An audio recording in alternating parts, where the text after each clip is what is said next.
வணக்கம் உறவுகளே, நான் உங்கள் வெண்ணிலவன். நிறைய பதிவுகள் நம்ம போட்டிருக்கோம். அந்த பதிவில் இது ரொம்ப முக்கியமான பதிவாக நான் கருதப்படுறேன். ஏன்னா ஒரு பாலிமர் நியூஸ் சேனலை வந்து நேற்று இரவு ஒரு செய்தியை பார்த்து என்னால் கடந்து போக முடியல. எதுக்கு சார் அவர் எங்க அப்பாவுக்கு அடிச்சாரு, நீங்க ஏன் இவரை கிளம்ப வச்சீங்க நான் கேட்க போனேன். என்ன வல்கரா திட்டினாரு, என்ன வல்கரா திட்டினது போக என்ன அடிச்சு கண்ணை வீங்க வச்சிருக்காரு பாருங்க. அடிச்சு வீங்க வச்சோடனே பப்ளிக்லாம் வந்து தடுத்தாங்க. பப்ளிக்லாம் வந்து தடுக்கும் போதே என் வயிற்றுல எட்டி உதைச்சாரு. இன்னும் ஏன் அந்த சமூகம் வந்து ஒரு அடக்குமுறையை வந்து கையில் எடுக்குது, ஒரு அதிகார மிக்க ஒரு காவல்துறை ஏன் அடக்குமுறையை வந்து பொதுமக்கள் மேலே திணிக்குது அப்படின்றத என்னோட கேள்வி ரொம்ப நாளாகவே இருந்து கொண்டிருந்தது. இந்த சாத்தான்குளம் வழக்கில் வந்து ஒரு தீர்ப்பு வந்ததுனால ஒரு பெரு நிம்மதியாக கருதப்பட்டேன். ஆனால் இப்போ திருப்பியும் வந்து நேற்று இரவு சென்னையில் வந்து 2 பெண்களை வந்து காவல்துறை அதிகாரிகள் வந்து அப்பாவை அடிக்க போய் அப்பாவை காப்பாற்ற போய் இவங்க 2 பேரையும் வந்து காவல்துறை வந்து மனிதாபமானமற்ற செயல் நடத்தியிருக்காங்க. என் தங்கச்சி வந்து மாசமா இருக்கா, அவ வயிற்றுல எட்டி வச்சு ரத்தம். அதில் வந்து பார்த்தீங்கன்னா ஒரு கர்ப்பிணி பெண்ணுன்னு கூட பார்க்காம வயிற்றுல எட்டி வச்சிருக்காங்க. இது ரொம்ப கவலைக்கிடமான ஒரு விஷயம். இது மிகவும் குற்றம். அரசு அதிகாரிகள் தங்கள் அதிகாரத்தை வந்து துஷ்பிரயோகம் செய்யக்கூடாது.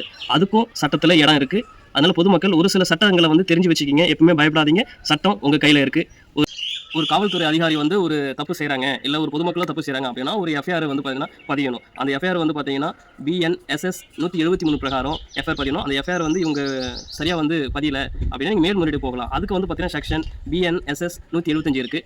அது மேலதிகாரியும் வந்து அந்த எஃப்ஐஆர் வந்து பெருசாக பொருட்படுத்தலை அப்படின்னா நீங்கள் நேரடியாக வந்து மேஜிஸ்ட்ரேட்டுக்கு வந்து நீங்கள் புகார் தெரிவிக்கலாம். அதுக்கான செக்ஷன் வந்து BNSS 210. அதன் கீழ்ப்பிரகாரம் நீங்கள் வந்து நேரடியாக உங்கள் எது மனுதாரர் மீது புகார் தெரிவித்து நீங்கள் வழக்கு நடத்தலாம். இந்த அளவுக்கு சட்டத்தில் ஒரு சில அம்சங்கள்லாம் இருக்குது. அதை நீங்கள் ஃபாலோ பண்ணுங்கள். நேரடியாக நீங்கள் வந்து போய் அவங்க அட்டாக் பண்ணுறதோ இல்லை வஞ்சன்ஸ் வச்சு நீங்கள் ரோட்டில் இறங்கி ஒரு போராட்டம் பண்ணுறதோ அதெல்லாம் தேவையில்ல. சட்டப்பூர்வமாகவே ஒரு விஷயத்தை வந்து நீங்கள் அணுகலாம். இவங்க வந்து பெண்கள் மீது பண்ணுறது மிகவும் குற்றம். காயம் ஏற்படுத்தியிருக்காங்க. இது வந்து BNS 115 117 வந்து இந்த செக்ஷன் வந்து அடங்கும். BNS 125 BNS 126 வந்து பார்த்தீங்கன்னா உயிருக்கு ஆபத்து ஏற்படுத்துகிற வகையில் வந்து அவங்க அந்த கர்ப்பிணி பெண்ணை வந்து எட்டி வச்சிருக்காங்க. சரிங்களா? இது வந்து இது ஒரு குற்றமாகும். இந்த மாதிரி நிறைய குற்றங்களுக்கான சட்டங்கள் நம்ம கையில் இருக்குது. சட்டத்தை கையில் எடுங்க, நீங்கள் ஃபாலோ பண்ணுங்கள். சட்டம் உங்கள் பக்கம் நிற்கும். இது வரைக்கும் இந்த 20 ஆண்டு காலமாக வந்து பார்த்தீங்கன்னா 1888 லாக்அப் டெத்துகள் நடந்திருக்கு. அதில் வந்து 893 வழக்குகள் பதியப்பட்டிருக்கு. அதில் வெறும் 26 பேர் போலீஸ் அதிகாரிகள் மட்டும்தான் தண்டிக்கப்பட்டிருக்காங்க அப்படின்னு ஒரு ஆய்வறிக்கை சொல்லுது. ஸோ அதனால் வந்து சட்டம் எல்லாருக்கும் சமமானது. அதிகாரம் படைத்ததுனால நீங்கள் அதிகாரம் துஷ்பிரயோகம் செய்யாதீங்க. அதிகாரம் துஷ்பிரயோகம் செய்கிறது வந்து சட்டம் மீறல் தான். அந்த சட்டம் வந்து BNS 166 சொல்லியிருக்காங்க.